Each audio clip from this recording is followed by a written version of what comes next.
నమస్తే. ఎన్నో ఆధ్యాత్మిక కార్యక్రమాలు నిరంతరం మన ఛానల్లో చేస్తూనే ఉన్నాను. ఈరోజు ఒక ముఖ్యమైన వ్యక్తిని, కొన్ని ఆధ్యాత్మికమైనటువంటి క్వశ్చన్స్, అలాగే మనకి ఎన్నో విషయాల మీద కొన్ని డౌట్స్ ఉంటూ ఉంటాయి. ఇది నిజమేనా? ఇది ఇంతవరకు నిజం? ఈ విషయంలో ఇంత వాస్తవం దాగి ఉందా? ఇలాంటివన్నీ మనకి డౌట్స్ ఉంటాయి. ఒక ముఖ్యమైన వ్యక్తిని లేదా ఆధ్యాత్మికంగా సేవల్ని అందించే వ్యక్తుల్ని కలిసినప్పుడే ఆ యొక్క ప్రశ్నలకి సమాధానాలు దొరుకుతాయి.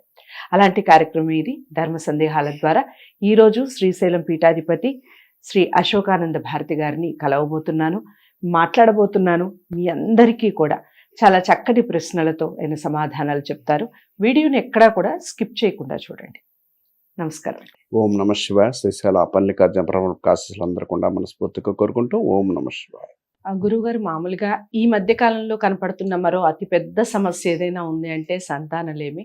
అసలు మామూలుగా సిటీలో అయితే ఫెర్టిలిటీ సెంటర్లను మనం గల్లీకొకటి చూడొచ్చు, అలా జరుగుతుంది. కారణం ఏంటంటారు ఈ సంతానలేమికి? ఏదైనా మంచి రెమెడీ ఉందా? మంచి ప్రశ్న అండి.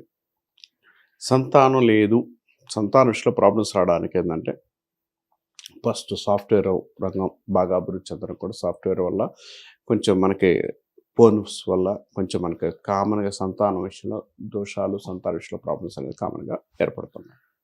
ఎందుకంటే దానివల్ల ఎలక్ట్రికల్స్ వల్ల చాలా వరకు ఎలక్ట్రికల్ గ్యాడ్జెట్స్ ఎప్పుడైతే మనం వాడడం మొదలుపెట్టాం సంతానానికి ప్రాబ్లం అవుతుంది అని చెప్తుంటాం మనం. కానీ ఇప్పుడు సంతానానికి ఆ ప్రాబ్లం ఉందండి, మీరు తీసేయండి అంటే ఎవరు తీసేయరు, ఎవరు మాట్లాడడానికి ఇష్టపడరు. కాబట్టి దాని గురించి మనం మాట్లాడడానికి కాదు. నేను సంతాన విషయానికి లేకపోవడానికి కారణం జ్యోతిష్ శాస్త్ర ప్రకారం ఏందో చెప్తాను. జ్యోతిష్ శాస్త్ర ప్రకారం సంతానపరంగా దోషాలు లేకుండా ఉండడానికి కంపల్సరిగా వాళ్ళకి జాతకంలో పంచమ స్థానం బాగలేకపోతే సంతానం కలగరు. స్త్రీకి అయితే పంచమ, అష్టమ స్థానం బాగుండాలి. ఈ రెండు స్థానాలు ఎక్కడైతే బాగలేవో అక్కడ సంతాన స్థానం కలగదు. సంతానపరంగా ఇబ్బంది కలిగిస్తుంటే సంతానపరంగా ప్రాబ్లమ్స్ ఫేస్ చేయడానికి ఇబ్బంది కలిగి ఉంటాయి. పురుషుడికైతే సప్తమ వాళ్ళకు కూడా పంచమ స్థానం అండ్ వాళ్ళకి సంబంధించినంత వరకు కూడా భాగ్యస్థానం రెండు బాగుండాలి.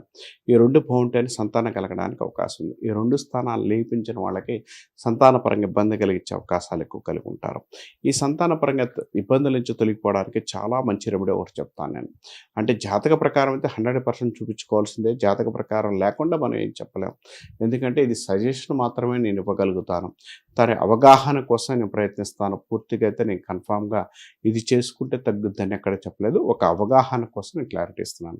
సంతానపరంగా మీకు బాగుండాలి, సంతానం కలగాలి, సంతాన విషయంలో ప్రాబ్లమ్స్ లేకుండా ఉండాలంటే మాత్రం ఒక చిన్న రెమెడీ చేసుకోండి. ఏమో చేయాల్సిన అవసరం లేదు. ఒక మంచి రెమెడీ, ఏ రెమెడీ చేసుకోవాలి సంతానపరంగా బాగుండాలంటే మాత్రం 100% మీరు ఏం చేస్తారంటే అష్టమి, బోహళ అష్టమి అంటే ఏ అష్టమి అయినా పర్వాలేదు, అమావాస్య ముందు వచ్చే అష్టమి రోజు గోపాలకృష్ణుడిని అంటే కృష్ణ భగవాను తీసుకొచ్చి దాన్ని ఉయ్యలతో సహా తీసుకొచ్చేసి వెన్న నైవేద్యంగా పెట్టండి. వెన్న నైవేద్యంగా పెట్టి ఓం హ్రీం సంతానం కోసం అయితే ఓం హ్రీం క్రీం శ్రీ సంతానం కోసం అంటే మీకు ఏ సంతానం కావాలి, అబ్బాయి అయితే అమ్మాయి, అమ్మాయి అయితే అమ్మాయి, లేదా సంతానం కోసం అని చెప్పేసి మనస్ఫూర్తిగా ఆముఖ్యం గోపాలకృష్ణ అముఖ్యం స్వాహ అని మీరు డైలీ 108 సార్లు చదువుకోగలిగితే అక్కడి నుంచి స్టార్ట్ చేసి 41 days 60 days కలిగితే సంతాన స్థానంలో కొంత ఇబ్బంది తొలగిపోయే అవకాశం కలిగి ఉంటారు.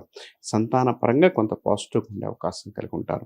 సంతాన విషయంలో డెవలప్మెంట్ ఉండే అవకాశం కలిగి ఉంటారు. కాబట్టి సంతాన పరంగా మీకు మంచి పాజిటివ్ ఉండాలన్నా, మంచి డెవలప్మెంట్ ఉండాలన్నా కూడా ఈ రెమెడీ చేసుకోగలిగితే చాలా మంచిది. దీంతోపాటు ఇంకొక రెమెడీ కూడా చెప్తాను. సంతానం ఎవరికైతే బాగాలేదో సర్పదోషం ఉంటే మాత్రం స్త్రీ కాళహస్తిలో ఒకసారి రాహుకేతు సర్పదోషం ఉంటే కాళహస్తిలో పూజ చేసుకున్న సంతాన విషయంలో ప్రాబ్లమ్స్ అనేది తగ్గడానికి అవకాశం కలిగి ఉంటారు. ఇంకొకళ్ళకి పంచమలో కుజుడు ఉండడం వల్ల సంతానపరంగా దోషాలు ఎక్కువగా కలుగుతుంటాయి. దానికి ఏం చేయాలంటే మాత్రం సుబ్రహ్మణ్యేశ్వర స్వామికి పాలతో అభిషేకం 9 మంగళవారాలు చేసుకోవడం వల్ల కూడా సంతానం తొందరగా కలగడానికి, సంతాన విషయంలో ప్రాబ్లమ్స్ అనేది తగ్గడానికి అవకాశం కలిగి ఉంటారు.